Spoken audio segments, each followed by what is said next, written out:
Good evening students. आज हम लोग अलजेब्रा का नेक्स्ट चैप्टर स्टार्ट करने जा रहे हैं, दैट इज बाइनोमियल थ्योरम। ठीक है, चलिए स्टार्ट करते हैं। सबसे पहले क्या होता है एक बाइनोमियल थ्योरम, ठीक है, ये हम सीख लेते हैं। उसमें एक टर्म आ रही है दैट इज बाइनोमियल। ठीक है, सबसे पहले वो डिस्कस कर लेते हैं, व्हाट इज आर बाइनोमियल। ठीक है, चलिए लिखिए सब लोग, क्या होता है बाइनोमियल। देखो ये सब आप लोगों ने 9th क्लास में 10th क्लास में पढ़ लिया होगा बाइनोमियल। मैं दोबारा से बता देता हूं, बाइनोमियल इज बेसिकली एक ऐसा पॉलिनोमियल होता है जिसमें दो टर्म होते हैं। बाई का मतलब दो, ठीक है, ट्राई का मतलब तीन। ट्राइनोमियल मतलब तीन टर्म वाला कोई भी पॉलिनोमियल, बाइनोमियल मतलब दो टर्म वाला कोई भी पॉलिनोमियल। ठीक है, तो ये नंबर ऑफ टर्म्स पे बेसिस पे हम लोग जज करते हैं कि कौन सा पॉलिनोमियल और किसकी बात हो रही है। ठीक है, तो लिखो बाइनोमियल में a polynomial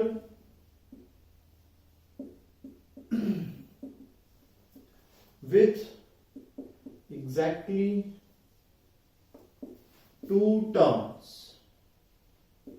A polynomial with exactly two terms is called a binomial. ठीक है, is called a binomial. ठीक है, जैसे for example A X plus B, X plus Y, X minus Y, 2x plus 3y etcetera. ठीक है, ये सारे examples हैं जो कि बाइनोमियल के हैं। ठीक है, तो इस चैप्टर में हम क्या पढ़ने वाले हैं, इस चैप्टर में बेसिकली हम ऐसे बहुत सारे बाइनोमियल्स के कुछ पावर को, जैसे इसका स्क्वायर हो, क्यूब हो, या इसकी पावर 2/3 हो, इंटीग्रल पावर हो, या नेगेटिव हो, या रैशनल हो, कोई भी पावर अगर दिया हो तो उसका एक्सपेंशन क्या आएगा, कैसे उसको एक्सपेंड करते हैं, वो हम लोग यहां पर सीखने वाले हैं। ठीक है, तो लिखो नेक्स्ट, एक्सपेंशन ऑफ बाइनोमियल।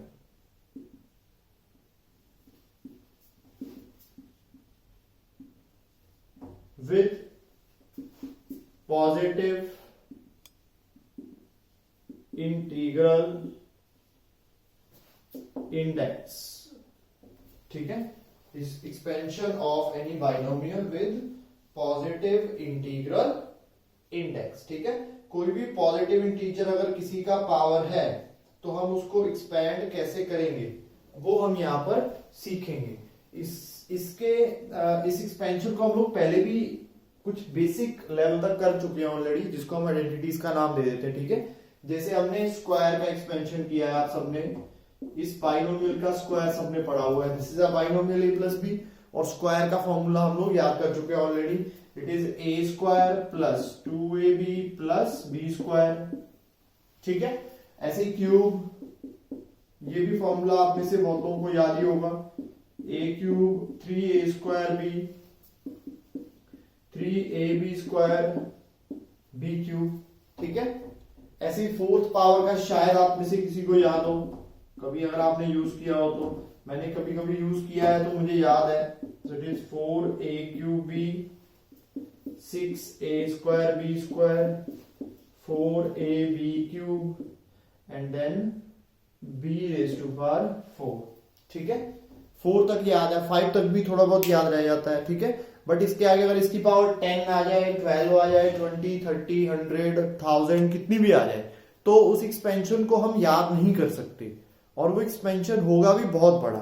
तो उसको निकालने के लिए हम लोग एक फॉर्मूला पढ़ते हैं, ठीक है, एक थ्योरम पढ़ते हैं, जिसको हम नाम दे देते हैं बाइनोमियल थ्योरम।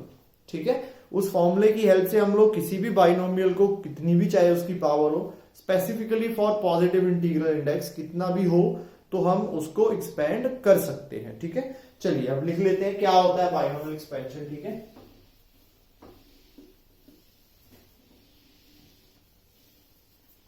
फोर, 5, 6, 7 सारे वैल्यूज उससे कैलकुलेट हो जाते हैं। ठीक है, तो लिखिए, for any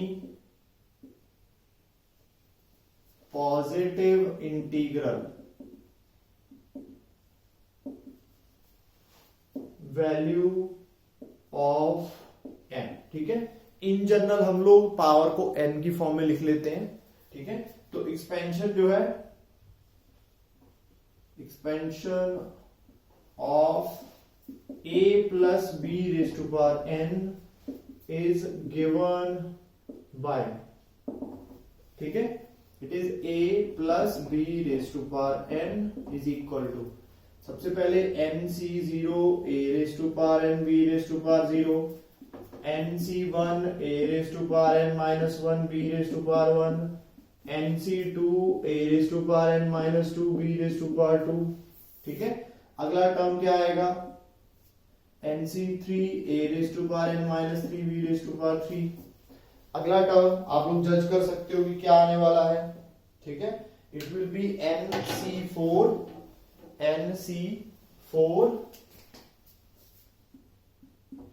a raise to power n minus 4 b raise to power 4 and so on. और लास्ट टर्म आ जाएगा ncn a raise to power 0 b raise to power n। ठीक है, ये फॉर्मूला है। चलिए इसको समझ लेते हैं कैसे आता है ये। ठीक है, क्या हम इसमें कर रहे हैं। सबसे पहली बात तो देखो nc0 nc1 nc2 ये कुछ पैटर्न चल रहा है। आप लोगों ने परमुटेशन एंड कॉम्बिनेशन पढ़ा होगा। सो nc2 nc3 are combinations of nc2, मतलब दो चीजों के n चीजों में से कॉम्बिनेशन है ये। ठीक है, ये इसका फॉर्मूला होता है, वो मैं आपको भी लिखवा दूंगा। तो पहला तो ये कोफिशिएंट्स चल रहे हैं nc0 nc1 nc2 nc3 and so on. दूसरा a का टर्म, a का पावर आ रहा है हर एक टर्म में, और वो n से स्टार्ट हो रहा है और एक एक कम होता जा रहा है। n n-1 n-2 n-3 n-4 and में कहां पहुंच गया, 0 पे पहुंच गया। दूसरा b का पावर चल रहा है साथ में, वो 0 से स्टार्ट हो रहा है और n तक जा रहा है। सो a का पावर n से 0 जा रहा है, b का पावर 0 से n जा रहा है। At the same time nc0 nc1 nc2 nc3 जो कोफिशिएंट्स है वो साथ साथ रन कर रहे हैं। क्लियर? तो इस तरीके से हम लोग किसी भी बाइनोमियल को एक्सपेंड कर सकते हैं। आगे इसको हम प्रॉपर्टीज बना के लिखेंगे डिटेल में, क्या क्या चीजें इसमें स्पेसिफिकली हमें ध्यान रखनी होती है। ठीक है, तो इसके नीचे लिखो सबसे पहले nc0 nc1 and so on ncn are called binomial coefficients and they can also be written as c0 c1 and so on cn respectively। ठीक है, nc0 को हम लोग c0 लिख सकते हैं, nc1 को c1 लिख सकते हैं, nc2 को c2 लिख सकते हैं एंड इस तरीके से these are called binomial coefficients। Clear? तो ये बेसिक चीजें हैं जो एक्सपेंशन के बारे में। This is the expansion. इसकी प्रॉपर्टीज लिख लेते हैं, कुछ जरूरी चीजें जो हमें इसमें ध्यान रखनी है। ठीक है, चलिए लिखिए सबसे पहले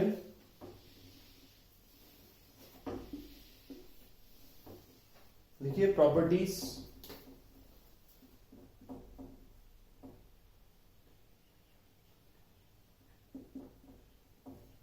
चलिए सबसे पहला पॉइंट तो जब एक्सपेंड करते हैं तो कितने टर्म आते हैं वो हमें ध्यान रखना होता है। ठीक है, तो वो आते हैं n+1। ठीक है, टोटल नंबर ऑफ टर्म्स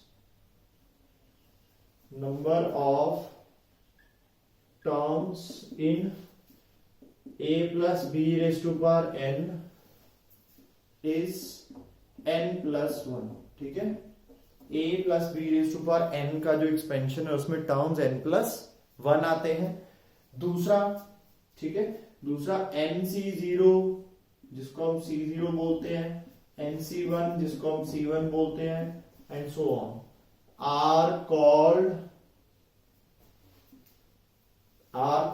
ये हम लोग पहले लिख चुके हैं, बाइनोमियल कोफिशिएंट्स। ठीक है, और इनका फॉर्मूला है and it is given by NCR, मतलब n factorial r factorial n minus r factorial. ठीक है, फैक्टोरियल है ये, और n फैक्टोरियल का मतलब होता है n into n minus 1 n minus 2 into 2 into 1 तक, 1 से लेके n तक सारे नेचुरल नंबर को जब हम मल्टीप्लाई कर देते हैं तो बन जाता है n फैक्टोरियल। ऑलरेडी आप लोगों ने PNC में पढ़ा हुआ होगा। ठीक है, बेसिक्स आप NCERT कर चुके हो। और NCR का फॉर्मूला होता है n factorial by r factorial into n minus r factorial. Factorial क्या होता है वो अगेन मैंने बता दिया यहाँ पर। ठीक है, सो this is the formula of NCR। तो जैसे मान लो NC0 या NC1 निकालना हो, मान लो NC1 निकालना है तो it is n factorial divided by 1 factorial n minus one factorial, ठीक है। अगर आपको NC2 निकालना है तो it is n factorial, 2 factorial, n minus 2 factorial and so on, ठीक है। इस तरीके से ये एक्सपेंड हो जाता है। क्लियर? नोट करो यहां तक, फिर हम लोग आगे बढ़ते हैं इसमें।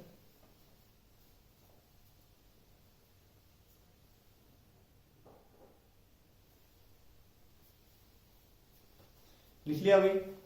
चलिए थर्ड प्रॉपर्टी लिखिए। थर्ड प्रॉपर्टी है जनरल टर्म के लिए, ठीक है। एक्सपेंशन के बीच में बहुत सारे n+1 टर्म्स आते हैं, ठीक है। अब तो हमें टोटल काउंट पता चल गया, टोटल टर्म्स आर n+1। तो बीच में कोई भी 10th 12th 15th टर्म अगर हमें निकालना हो तो कैसे आता है, क्या फॉर्मूला होता है, ठीक है। तो थर्ड पॉइंट उसी पे बेस्ड है, general term in the expansion of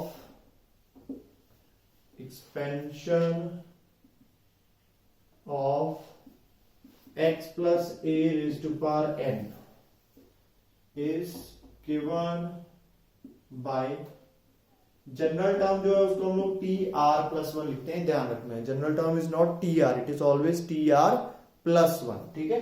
तो ये आ जाता है हमारे पास NCR x raise to power n minus r, a raise to power r,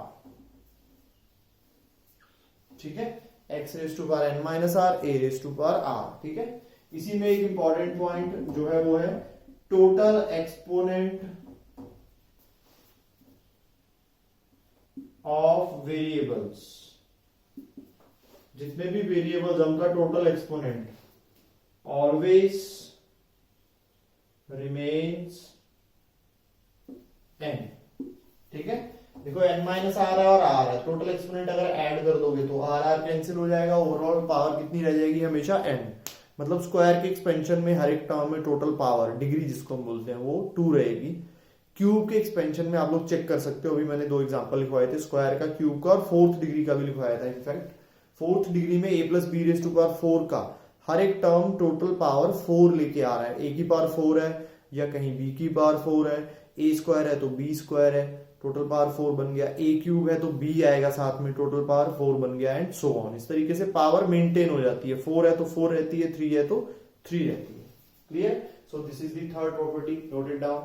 then fourth point लिखो, fourth point and last property, ठीक है। Coefficient of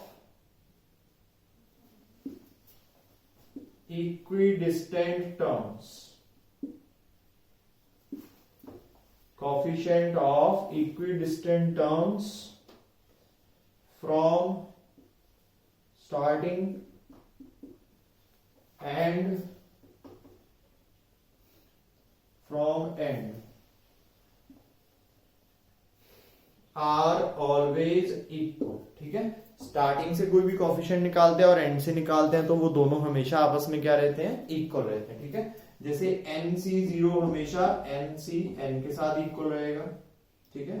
for example NC2 हमेशा NCN-2 के साथ इक्वल रहेगा, ठीक है।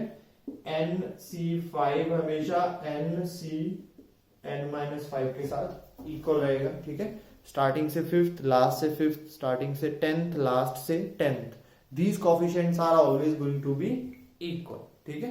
तो ये प्रॉपर्टीज है, ये आपको ध्यान में रखनी है और ये किसी क्वेश्चन में as a short trick use हो सकती है, ठीक है। नोट कर लो फटाफट, फिर हम लोग क्वेश्चन सॉल्व करेंगे इस पे based next.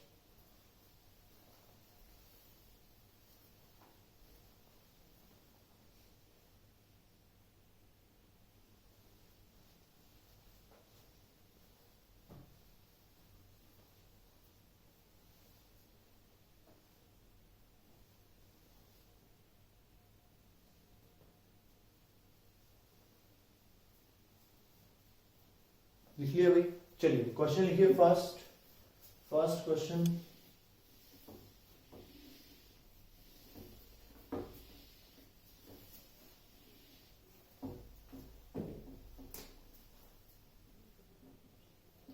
Find out total number of terms इसको मैं पॉइंट्स बना के लिख लेता हूं। पहला part total number of term, दूसरा पार्ट जनरल टर्म,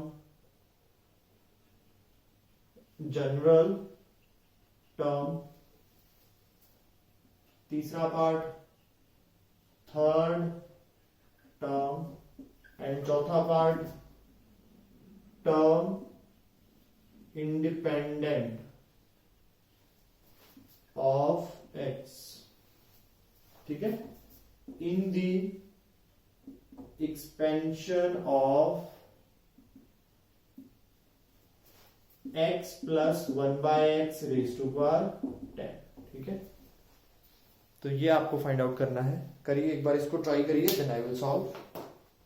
1 मिनट है आप सबके पास।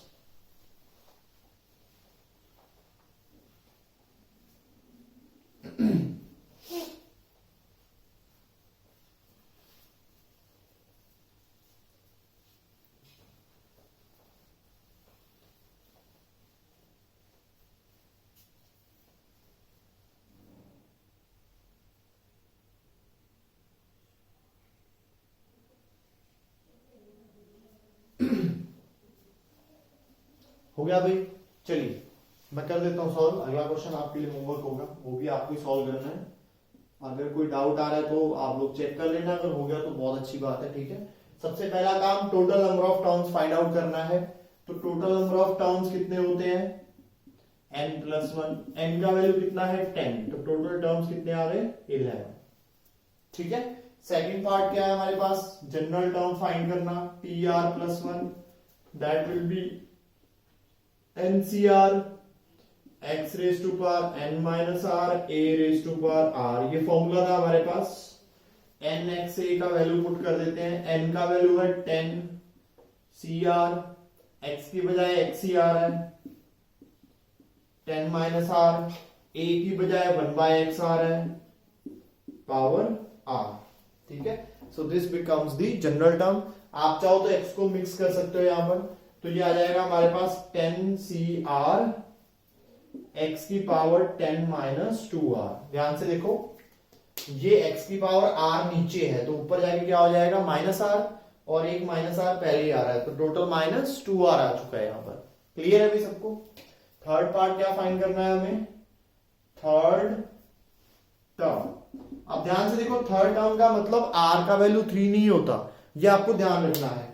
टर्म में ऑलरेडी +1 लगा हुआ है। ठीक है, देयर इज ऑलरेडी +1, तो थर्ड टर्म के लिए हमें r का वैल्यू क्या पुट करना पड़ेगा, 2 पुट करना पड़ेगा। सेकंड के लिए 1, फर्स्ट के लिए 0। ठीक है, 10th टर्म के लिए 9, 8th टर्म के लिए 7, इस तरीके से वैल्यू पुट करना पड़ेगा। r का वैल्यू 2 पुट कर दिया, तो ये बन गया t3, 2+1 थर्ड टर्म। r का वैल्यू 2 पुट करोगे तो ये आ जाएगा 10c2 x raise to power 2 put करोगे तो आ जाएगा 6। ठीक है, 2 2s are 4, 10 माइनस 4 आंसर हमारे पास आ गया 6। ठीक है, और उसके बाद आ जाता है हमारे पास फोर्थ पार्ट। ये बहुत इंपॉर्टेंट है, थोड़ा हटके है ये पार्ट थोड़ा सा डिफरेंट है। बाकी सारे पार्ट्स तो डायरेक्टली आ जाएंगे। इसमें लिखा हुआ टर्म इंडिपेंडेंट ऑफ x, मतलब जब हम एक्सपैंड करते हैं तो उसमें x बहुत जगह आ जाता है। बीच में क्या किसी जगह पर ऐसा टर्म आएगा जहां पर x बिल्कुल नहीं आएगा। ठीक है, तो ये आपसे वो पूछ सकते हैं। जज कैसे करना है आपको, बहुत आसान है। आपको x की पावर ओवरऑल 0 रख के देखनी है। क्या इस एक्सपेंशन में हम x की पावर 0 ला सकते हैं, because that will B independency from x। ठीक है, तो जो x की पावर जनरल टर्म में आ रही है उसको हम क्या कर देंगे, इक्वल टू 0 पुट कर देंगे। ठीक है, तो लिखिए इसमें क्या आएगा, to be independent of x। ठीक है, x raise to power 10 minus 2r को क्या आना चाहिए, x रेज टू पावर 0 आना चाहिए। दैट मीन्स 10 माइनस 2r को 0 आना चाहिए, और वहां से r का वैल्यू 5 आना चाहिए। ठीक है, तो r का वैल्यू 5 पुट कर दो, कौन सा टर्म आ जाएगा, 6th टर्म। r का वैल्यू 5 पुट कर दो, 10c5 x raise to power 0। Therefore, 6th term will be independent। ठीक है, और ये 10c5 के इक्वल आ जाएगा। क्लियर है भाई सबको? देखो x बिल्कुल गायब हो गया, यहाँ पर x की पावर क्या आ गई 0। क्यों आई? क्योंकि हमने खुद उसको इक्वल टू 0 रखा है। दी एक्सपोनेंट जो है x का, उसको जो भी पावर है x की उसको हमने इक्वल टू 0 खुद रखा है। So that is why it is x raise to power 0। और x की पावर है नहीं तो वो क्या, हम उस टर्म को क्या बोलेंगे? Independent of x। Similarly x की पावर 5 का टर्म पूछा जा सकता है, x की पावर 7 का पूछा जा सकता है, x की पावर 12 का पूछा जा सकता है, x की पावर -12 का टर्म पूछा जा सकता है। तो x की कोई भी पावर स्पेसिफाई करके उस पावर वाला टर्म आपसे पूछा जा सकता है। क्या उस बाइनोमियल में आएगा? आएगा तो कितना आएगा?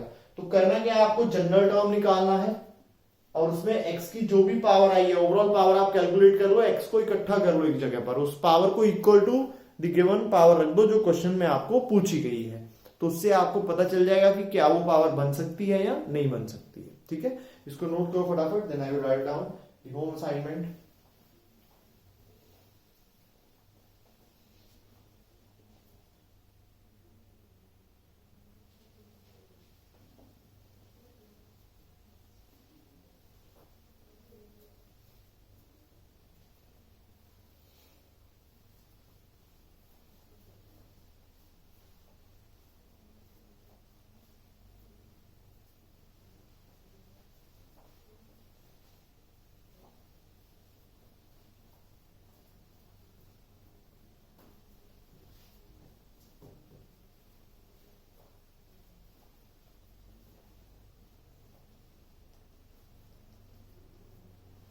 लिख लिया भाई? चलिए एक क्वेश्चन और है, पहले क्लास में सॉल्व कर लेते हैं इसको। एक और टाइप का क्वेश्चन इसी में आ जाता है जो कि एग्जाम में आने के जिसके चांसेस काफी हैं। ठीक है, फिर then I will give you home assignment, but पहले ये क्वेश्चन डिस्कस कर लेते हैं। नेक्स्ट क्वेश्चन सेकंड लिखो, find out total number of rational or irrational terms in the expansion of √2 + 3⁻20। ठीक है, देखो ध्यान से, क्वेश्चन को समझना है अच्छे से और फिर सॉल्व करना है। जो बाइनोमियल दिया है उसमें एक नंबर इररेशनल दे दिया आपको। अब जब एक्सपैंड करोगे तो इसकी पावर 1 2 3 4 5 6 7 आएगा। मान लो इसकी पावर 1 आ गया तो √2 की पावर 1 क्या होता है? √2 ही होता है। तो √2 एक इररेशनल नंबर है तो वो पूरे का पूरा टर्म क्या बन जाएगा? इररेशनल बन जाएगा। ऐसी √2 की पावर 5 जो है वो 2 × 2 × √2 बन जाएगा, क्योंकि उसमें √2 एक बच जाएगा। अगेन टर्म कैसा बन जाएगा? इररेशनल बन जाएगा। ठीक है, तो ऐसे कितने टर्म है जो इरेशनल आने वाले हैं इसमें, और कितने टर्म है जो रैशनल बनने वाले हैं। जैसे मान लो इसका स्क्वायर हो गया तो स्क्वायर रूट कैंसिल हो जाएगा, √2 का स्क्वायर, √2 की पावर 4, √2 की पावर 8, √2 की power 10। There are many terms, यहाँ पर स्क्वायर रूट कैंसिल हो जाएगा और आंसर क्या आएगा? एक रैशनल नंबर आएगा। ठीक है, तो इस तरीके से हम लोग इसमें पता लगा सकते हैं कि कितने रैशनल और कितने इरेशनल। ठीक है, करना क्या है, इसमें भी जनरल टर्म ही लिखना है हमें, बहुत आसान है। जनरल टर्म लिखना है और उसमें रूट कैंसिल करने के लिए वैल्यूज को जज करना है, which values are cancelling the root. ठीक है, चलिए देखो ध्यान से, let's say general term is TR+1 20CR √2 ⁻20 -R 3 R। So it is 20CR 2 की पावर यह आ जाएगा 20 -R/2 3 की पावर R। तो यहां पर आ गया 20CR 2 की पावर 10 -R/2 3 R। ठीक है, अब R का वैल्यू 0 1 2 3 4 5 अप टू कहां तक पुट करना है? 20 तक। इसको कोई फर्क नहीं पड़ने वाला, R1 R², R³ R⁵5 सारे इंटीग्रल वैल्यू आने वाले हैं। कहां पर दिक्कत आने वाली है? यहां पर हमें 1/2 3/2 5/2 नहीं आने देना, हमें क्या लाना है? 1 2 3 4 5 6 7। तो इसके लिए आप ध्यान से देखो, टू बी रैशनल, ठीक है, R का वैल्यू क्या होना चाहिए? 0 हो सकता है कि नहीं? यस ऑफ कोर्स, R का वैल्यू अगर 0 रखोगे ये 1 आ जाएगा, 0 रखोगे तो 2 ⁻10 आ जाएगा। रूट खत्म हो गया तो रैशनल बन गया। अगर 1 रखोगे तो हाफ आएगा, 10 माइनस हाफ 9.5 आ जाएगा, तो अगेन हाफ पावर बच जाएगा, विच मीन्स इररेशनल। तो 1 नहीं रखना। उसके बाद क्या रखना है 2, उसके बाद क्या रखना है 4 and so on. Last number क्या रखना है 20। देखो ध्यान से सही लिखा है या नहीं। अगर हम लोग 4 रखेंगे 4/2 तो 2 कैंसिल हो गया। फ्रैक्शन जो है वो कैंसिल करनी है पावर में जो आती है, ताकि हमारी पावर में कोई भी फ्रैक्शन अगर नहीं बचेगा तो it will be a perfectly rational number. Clear? तो हमने फ्रैक्शन खत्म कर दी। 2 को खत्म करने के लिए 2 का मल्टीपल ऊपर रखते जाएंगे, which is 2 4 6 8 7 6 8 10 12 14 and so on. ठीक है, तो कितने तरीकों से हम लोग आर का वैल्यू पुट कर सकते हैं। यहां पर 0 से लेके 20 तक सारे even number. Total number of rational terms बन गई इससे। Total number of rational terms कितनी आ गई हमारे पास 11 आ गई। ध्यान से देखो 0 से लेके 20 तक सारे इवन, 0 2 4 6 8 10 एंड सो ऑन। जब आप काउंट करोगे तो इट विल बी 11। ठीक है, तो इररेशनल कितना बच गया इररेशनल। ठीक है, total number of irrational terms 9 तो नहीं आ रहा किसी का आंसर, 9 इज रॉन्ग। ठीक है, because total number of terms are n+1। ये कुछ लोग भूल जाते हैं, हम लोग क्वेश्चन में खो जाते हैं तो बेसिक प्रॉपर्टीज भूल जाते हैं। अगर पावर 20 आ रही है तो टोटल टर्म्स 21 है वहां पर, ये आपको ध्यान रखना है। टोटल टर्म्स आर 21, उसमें से 11 हट गई तो पीछे की कितनी टर्म्स बच जाएंगी 10 टर्म्स बच जाएंगी, which will be irrational. Clear है सबको? Please note it down. Rational and irrational पर बेस्ड इस तरीके से क्वेश्चन आ सकता है।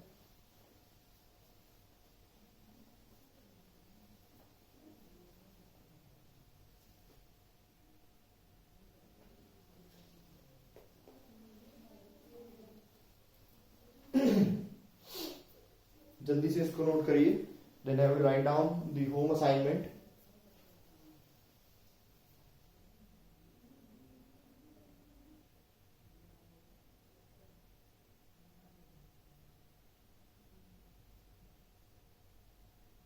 लिख लिया भाई? चलिए आप क्वेश्चन लिखिए जो आपको घर से सॉल्व करना है। लिखिए पहला क्वेश्चन। फर्स्ट क्वेश्चन इज, देखिए इसमें find out total number of terms. Find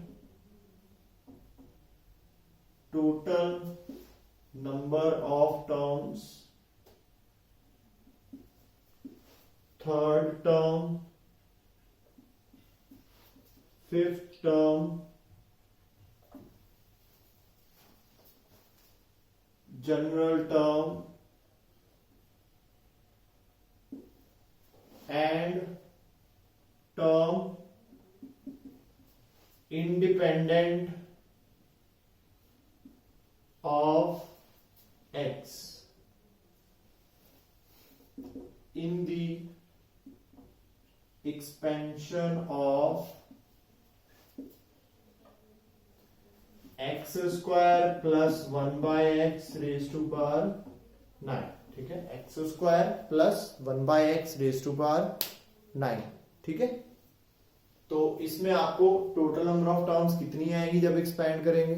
ठीक है, जनरल टर्म क्या आएगा, थर्ड टर्म क्या आएगा, फिफ्थ टर्म क्या आएगा, और x के इंडिपेंडेंट अगर कोई टर्म है तो वो क्या आएगा। ऐसा जरूरी नहीं है हर बार x का इंडिपेंडेंट टर्म मिल जाएगा। ठीक है, कभी कभार हो सकता है वो पॉसिबल ना हो, तो आपको ये बताना है कि उसमें कोई भी टर्म इंडिपेंडेंट ऑफ x नहीं है। नन ऑफ दीज उसमें ऑप्शन आ जाएगा अगर ऑब्जेक्टिव क्वेश्चन होगा। ठीक है, और अगर है तो वो आपको फाइंड आउट करना है। ठीक है, ओके, तो ये आपका फर्स्ट होम असाइनमेंट है। सेकंड क्वेश्चन है, find out the number of rational and irrational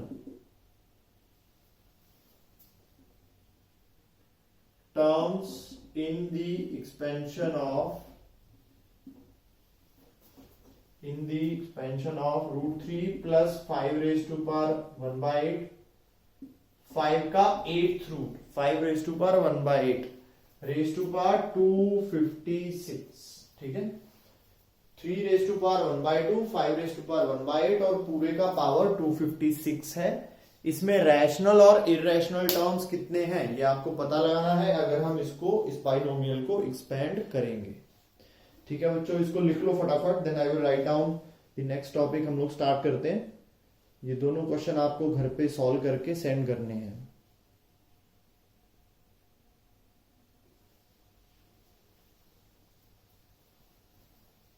note it down quickly.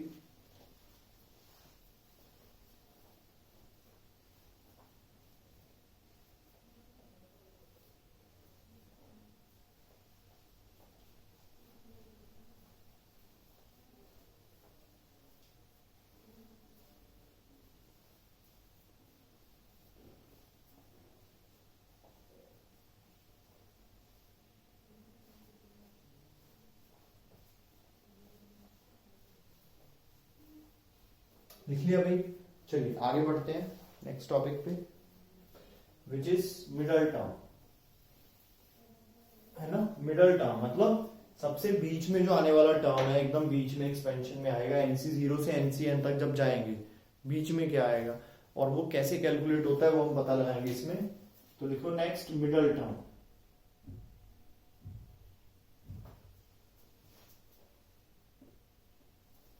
ठीक है, अब देखो मिडल, जैसे मान लो 5 लोग बैठे हैं एक लाइन में, तो सबसे बीच में कौन बैठा है वो हमें पता लगाना है। तो हम आसानी से बता देंगे कि थर्ड पर्सन जो है वो बीच में है, 2 आगे रहेंगे और 2 पीछे रहेंगे, 1 2 इधर 4 5 इधर। अगर 6 लोग हैं तो बीच में 2 लोग मिलेंगे हमेशा, 1 2 इधर रह जाएगा, 5 6 इधर रह जाएगा, तो 3 4 बीच में माना जाएगा। अगर हम 3 4 को भी हटा देंगे तो बीच में कुछ नहीं बचेगा। तो इन केस ऑफ 6 बीच में या तो 2 लोग आएंगे या कुछ भी नहीं आएगा। ठीक है, ऐसी 7 8 9 10 जब आप देखोगे तो आपको जजमेंट हो जाएगा कि ऑड के केस में एक पर्सन बीच में बैठा मिलेगा। जैसे 11 लोग बैठे हैं तो 5 इस साइड कर दो, 5 इस साइड कर दो, 6th पर्सन जो है वो बीच में बैठा हुआ है। ऑड के केस में एक बंदा बीच में बैठ सकता है। अगर even number of person sitting in a row, एक लाइन में बैठे हैं, तो उसमें 2 लोग जो है वो बीच में बैठेंगे। सेम कहानी यहां पर है नंबर ऑफ टर्म्स के लिए। ठीक है, मिडल टर्म जो फाइंड करना है, तो बेसिकली ये किस चीज पे डिपेंड करता है? It depends upon even number of terms और ऑड नंबर ऑफ टर्म्स। ठीक है, तो सबसे पहले चलते हैं, अगर n का वैल्यू A1 आ जाए, ठीक है, n इज A1, तो टोटल नंबर ऑफ टर्म्स कितने आएंगे? n+1, और ये कैसा नंबर आएगा? ऑड आएगा। ठीक है, वही कहानी, अगर पावर 10 है 10, तो 10+1 11, ऑड नंबर ऑफ टर्म्स आ गए। तो मिडल टर्म क्या आएगा?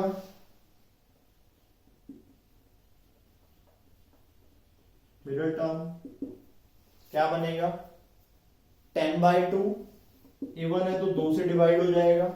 मिडल के लिए ऑब्वियसली हाफ करना पड़ता है, बट एग्जैक्टली हाफ होने से आंसर आएगा ये जरूरी नहीं होता, 1 ऐड या सब्ट्रैक्ट करना पड़ सकता है। ठीक है, 5 आ गया और हमें आंसर चाहिए था 6। ठीक है, तो ये आंसर आ गया। ठीक है, let's say n is equal to 10, तो 11 टर्म्स आ जाएंगी, 6th जो है वो मिडल रहेगा, 10/2 + 1 क्या आएगा? 6th आएगा। एक एग्जांपल के साथ मैंने एक्सप्लेन कर दिया। ऐसे फॉर्मूले में आप पुट करोगे n का वैल्यू, इवन जब होगा तो एक मिडल टर्म आ जाएगा। There will be only 1 middle term. लिख लो नीचे, there will be only 1 middle term. ठीक है, उसके बाद आ गया अगर n का वैल्यू ऑड होगा, ठीक है, तो n+1 जो है इवन हो जाएगा। टोटल टर्म्स, ठीक है, n+1 जो है वो क्या हो जाएगा हमारे पास? n+1 will be an even number. तो मिडल टर्म्स जो है वो आ जाएंगी, middle terms are n+1/2 and n+3/2। n+3 को 2 से डिवाइड कर दो और n+1 को 2 से डिवाइड कर दो। जो पोजीशन आएगी वो पोजीशन किसकी होगी? मिडल टर्म्स की। जैसे n का वैल्यू हम ले लेते हैं 7, ठीक है। तो टोटल कितने आएंगे हमारे पास, 8 टर्म्स आ जाएंगे। n इवन होना जरूरी नहीं है, नंबर ऑफ टर्म्स इवन होना जरूरी है, तो दो बीच में आएंगे, ठीक है। तो अगर नंबर ऑफ टर्म्स इवन है तो n क्या होना चाहिए, ऑड होना चाहिए, उल्टा, क्योंकि +1 वाला फंडा है यहां पर, वो हमें ध्यान रखना है। +1 हम कर रहे हैं तो ऑड इवन में चेंज हो रहा है, इवन वाली कहानी वहां पे हमें ध्यान में रखनी है, और इवन ऑड में चेंज हो रहा है, तो उस हिसाब से आंसर आ जाएगा, ठीक है। अब मान लो n का वैल्यू 7 है, तो सबसे पहला आंसर क्या आना चाहिए, 7 + 1/2, 8/2 which is 4th, 7 + 3 10/2 which is 5th, ठीक है। जब 8 लोग बीच में बैठे हैं, आप ध्यान से सोचो, 8 लोग बीच में बैठे हैं, तो 2 बीच में बैठेंगे, 6 बच गए, 3 हटा दो, 3 हटा दो, पहले 3 हटा दो, लास्ट वाले 3 हटा दो, तो 3 पहले जब हट गए तो 4th एंड 5th क्या बच जाएगा हमारे पास, मिडल टर्म्स बच जाएंगे यहाँ पर, ठीक है, जो पर्सन एकदम बीच में बैठे हुए हैं। सेम कहानी है यहाँ पर, देखो फॉर्मूले में वैल्यू पुट करके हमारे पास ये आंसर आ गया। क्लियर, नोट करो इसको फटाफट, note it down.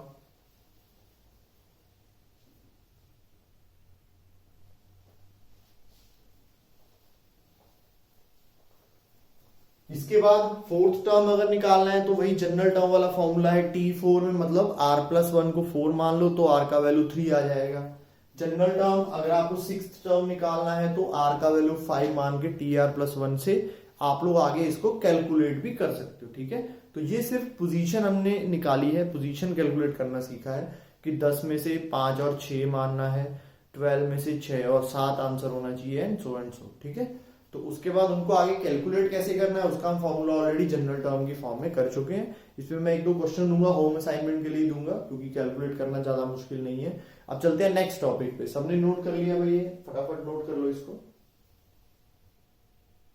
Note it down quickly.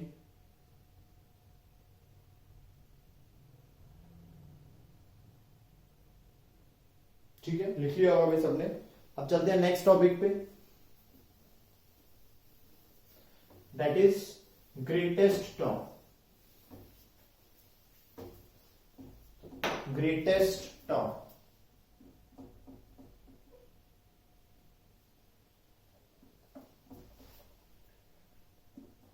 in the expansion,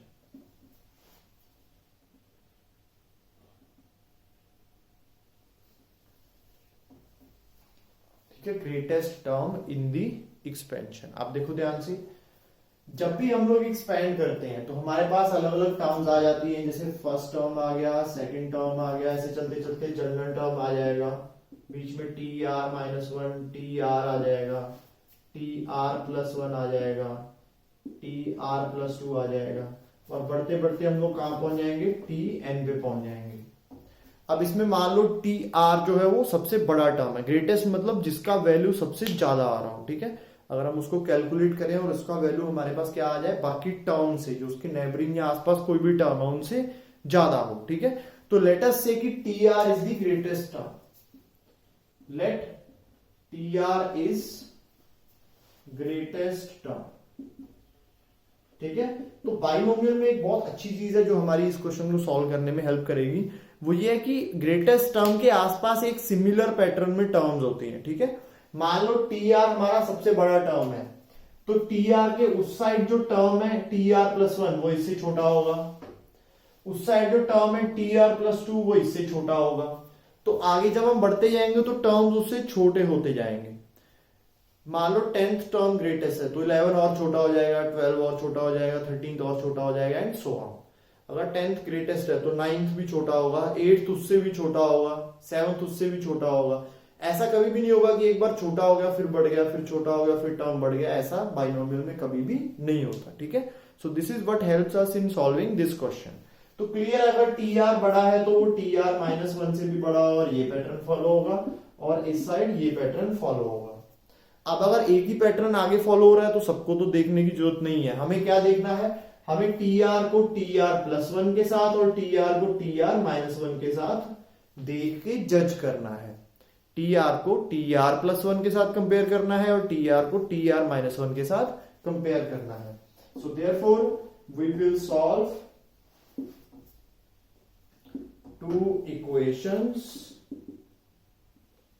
एक तो हम सॉल्व करेंगे कि टी आर का वैल्यू जो है वो टी आर -1 से बड़ा है, और दूसरा टी आर का वैल्यू टी आर +1 से बड़ा है, ठीक है। And we will get a value of R from the equations above.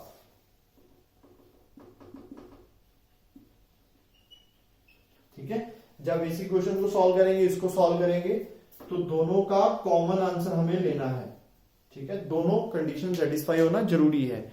दोनों का कॉमन आंसर जब लेंगे तो उसमें आर का एक वैल्यू आ जाएगा हमारे पास 5, 6, 10, 20, जो भी इंटीग्रल वैल्यू हमें लेना है, तो एक ही आंसर आएगा उसमें। ठीक है, वो क्वेश्चन बाय डिफॉल्ट क्योंकि एक ही ग्रेटेस्ट टर्म होगा तो एक ही आंसर देगा। अगर दो सेम टर्म होंगे, दोनों 200 मान लो ग्रेटेस्ट वैल्यू है, दो आ रहे हैं, तो अपने आप आपको दो आंसर भी उसमें मिल जाएंगे। क्लियर?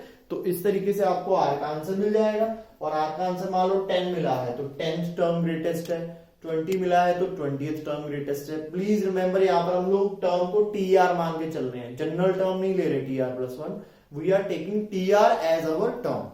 तो आगे जब वैल्यू पुट करोगे तो आर -1 लेके फॉर्मूला बनाना पड़ेगा जनरल टर्म का। ठीक है, 10 के लिए 9 पुट करना पड़ेगा, 9 के लिए 8 पुट करना पड़ेगा, एंड सो ऑन।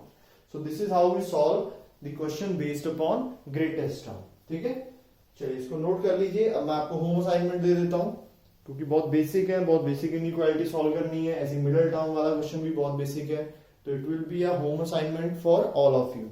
ठीक है, जल्दी से इसको नोट कर लो, then I will write down the questions.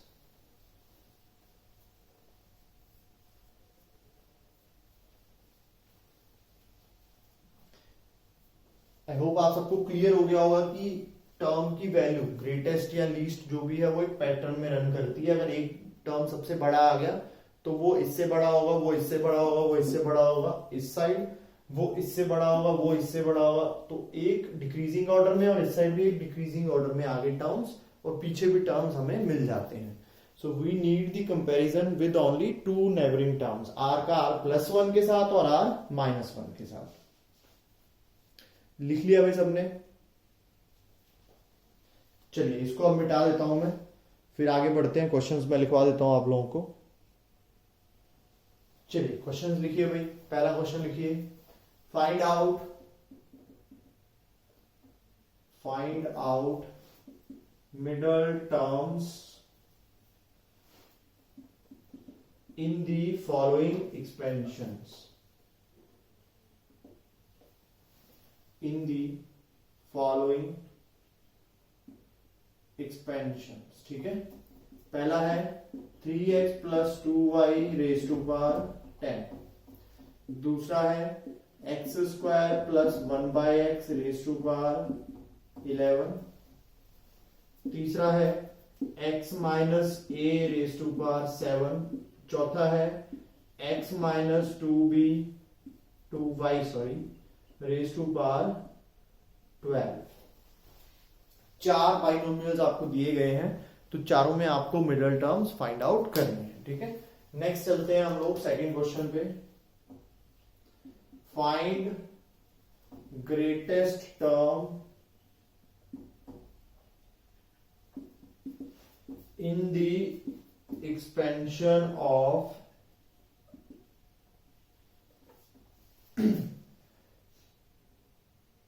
4 + 3x raised to power 10 when x is equal to 2। x का वैल्यू भी दे दिया। ऑब्वियसली ग्रेटेस्ट या लीस्ट वैल्यू हम तभी फाइंड कर पाएंगे अगर वो प्योरली न्यूमेरिकल वैल्यू होगा। अगर उसमें x रहेंगे तो x के हिसाब से वैल्यू बढ़ भी सकता है और कम भी हो सकता है। ठीक है, तो इसलिए x का वैल्यू भी आपको दे दिया जाएगा, जो कि आपको लेटर ऑन पुट कर देना है जब वो इनइक्वालिटी आप सॉल्व करोगे TR+1 वाली। ठीक है, तो आप लास्ट में x का वैल्यू पुट कर दो, you will have only r as are known. Third question same है, find greatest term in the expansion of 2x + 3 raised to power 7 when x is equal to 1। ठीक है, x का value हमें 1 लेना है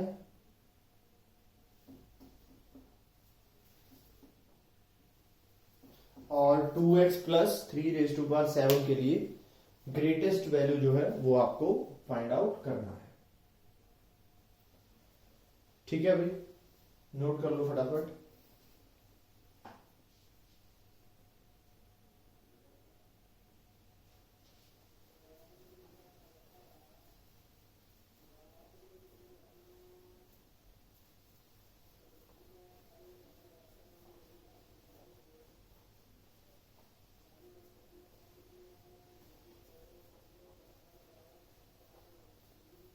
लिख लिया भाई। चलिए एक और लास्ट टॉपिक, एक्चुअली ये चैप्टर की स्टार्टिंग में पढ़ते हैं, कॉफिशिएंट से रिलेटेड है, बट वो मिस हो गया था तो मैं अभी एकदम लास्ट में करवा रहा हूं, मुझे याद आ गया है। ठीक है, एक छोटा सा टॉपिक है, बस 2 मिनट लगेंगे और ये आपको हेल्पफुल भी रहेगा। कुछ एक्सपेंशंस को आपको याद नहीं करना पड़ेगा, आपके ध्यान में आ जाया करेंगे इसकी हेल्प से। ठीक है, देखो next, that is Pascal's triangle. ये हम लोग कॉफिशिएंट्स के साथ पढ़ते हैं वैसे तो, जब हमने स्टार्टिंग में प्रॉपर्टीज लिखी थी कि ये कॉफिशिएंट होते हैं, उनको रिप्रेजेंट करता है, एक्चुअली कॉफिशिएंट्स को रिप्रेजेंट करने वाला ट्रायंगल होता है, तो वहां पढ़ते हैं, बट वहां मिस हो गया था। ठीक है, क्या होता है ये देखो, a triangle consisting of coefficients of various expansions is called Pascal's triangle. Pascal's triangle. ठीक है, कैसे कंसिस्ट करता है वो देखो ध्यान से। सबसे पहले तो ट्रायंगल बना लेते हैं। ठीक है, ट्रायंगल जैसे आप लोगों ने प्रोग्रेशन में पढ़ा होगा, ट्रायंगुलर सीरीज, ठीक है, उसमें एक ट्रायंगुलर फॉर्म में नंबर्स को लिखा जाता है, तो यहां भी वैसे ही है।